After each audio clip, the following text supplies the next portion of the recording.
Assalamualaikum warahmatullahi wabarakatuh. Halo Sobat Matematika, selamat datang di pembelajaran trigonometri.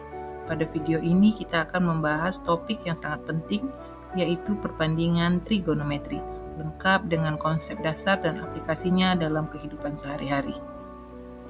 Trigonometri tidak hanya soal rumus-rumus, tetapi juga tentang bagaimana kita bisa memanfaatkan konsep ini untuk menyelesaikan berbagai persoalan nyata, seperti mengukur tinggi menara, jarak, atau bahkan dalam bidang arsitektur dan teknik. Sebelum kita membahas lebih dalam, ayo kita pahami dulu apa itu trigonometri.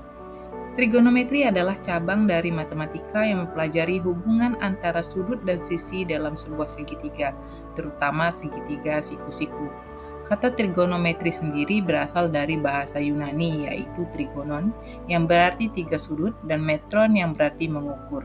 Jadi secara sederhana, trigonometri adalah ilmu yang membantu kita mengukur sudut dan panjang sisi dalam suatu bentuk segitiga. Sekarang mari kita lihat contoh masalah kontekstual yang dapat diselesaikan dengan menggunakan perbandingan trigonometri. Bayangkan seorang wisatawan sedang berdiri di depan bangunan suci bertingkat khas Bali, yaitu Meru. Jarak antara wisatawan dan kaki Meru adalah 20 meter. Dari posisi berdiri itu, dia melihat puncak Meru dengan sudut elevasi 30 derajat. Tinggi si wisatawan diketahui 1,8 meter. Pertanyaannya adalah, berapa tinggi total bangunan Meru dari tanah hingga puncaknya?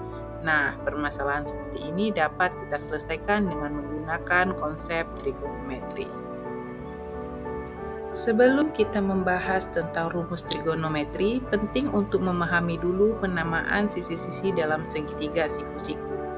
Perhatikan segitiga di tengah layar, terdapat tiga sisi utama, yaitu sisi A, sisi B, dan sisi C.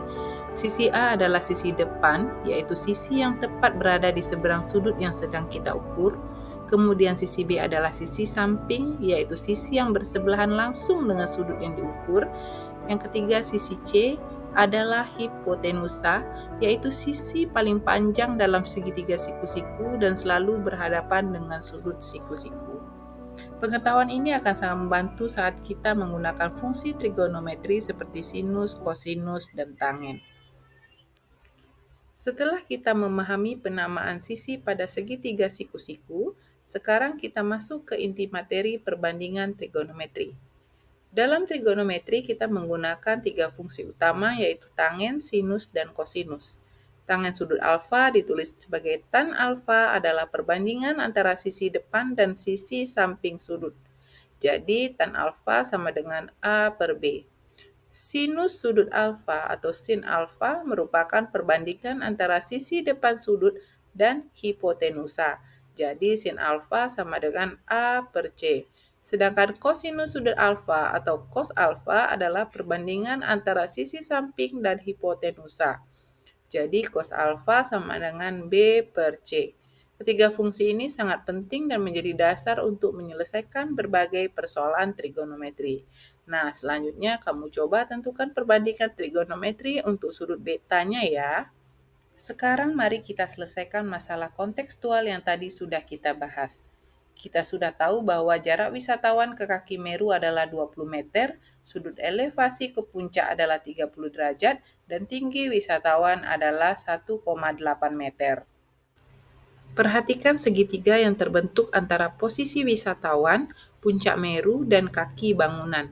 Kita ingin mencari tinggi dari titik pandang wisatawan ke puncak Meru, yaitu sisi depan dari sudut 30 derajat. Ingat kembali fungsi tangen. Tan alfa sama dengan sisi depan sudut per sisi samping sudut. Karena alfa adalah 30 derajat dan sisi sampingnya 20 meter, kita gunakan rumus tan 30 derajat sama dengan A per 20. Nilai tan 30 derajat adalah 1 per akar 3. Maka 1 per akar 3 sama dengan A per 20. Sehingga didapat nilai A-nya atau sisi depan sudutnya kira-kira sekitar 11,54 meter. Tapi itu adalah tinggi dari mata wisatawan ke puncak. Untuk mendapat tinggi total Meru, kita tambahkan tinggi wisatawan 11,54 ditambah tinggi wisatawan 1,8 sama dengan 13,34 meter. Jadi tinggi bangunan Meru dari tanah hingga puncaknya adalah sekitar 13,34 meter. Nah, sebagai latihan, coba selesaikan permasalahan berikut ya. Kita telah mempelajari konsep dasar perbandingan trigonometri, mengenal fungsi sinus, kosinus, dan tangen, serta mencoba menyelesaikan masalah kontekstual yang berkaitan dengan perbandingan trigonometri. Semoga pembelajaran ini bermanfaat dan membuatmu semakin paham dan percaya diri dalam menyelesaikan soal-soal trigonometri. Terima kasih telah menyimak dengan penuh semangat. Sampai jumpa di pembelajaran selanjutnya. Jangan lupa untuk terus berlatih dan tetap semangat belajar matematika. Sekian dan terima kasih. Wassalamualaikum warahmatullahi wabarakatuh.